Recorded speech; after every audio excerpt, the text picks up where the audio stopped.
napakayabang nito eh. Ha? Eh, mas napakadumi na naman. Kalinis ko lang kahapon. Saan naman kaya sumalpak kong babae?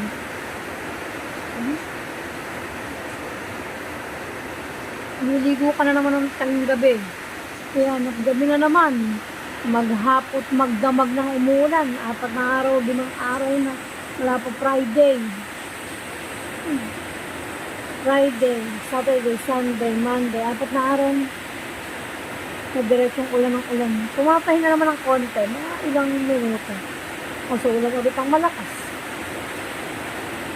Pero namang si Babaita, nilalaro sila ng kuya niya dun sa labas. Ayoko namang ilabas kasi binubugbog yung dalawa sa laway nila. Hindi naman nila kinakagat pero nilalawayan nila yung buong katawan. At ako ngayon hirapang maglinis. Kaya mo nang ganyan na lang sila maglaro. Labas na lang ito. Diba? Alam kong dalawa at buka pa yun. Sama pa rin si nanay. Tatlo yung kalaro. Ang batang galgal.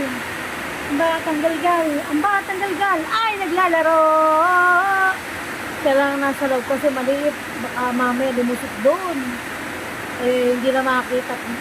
Wala na lang doon sa palaisdaan ng kapitbahay. Mahirap na. Baka lumangoy siya. Kalit-lit nito. Kasi ka lang ng suklay halos. Kita mo yung suklay na yun.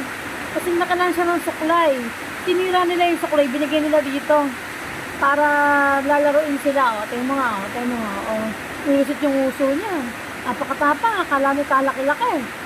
Talaga ito nga sumurahin. Kakaiba ka talaga. China Bang. Wala siyang pakialam. Basta siyang naglalaro.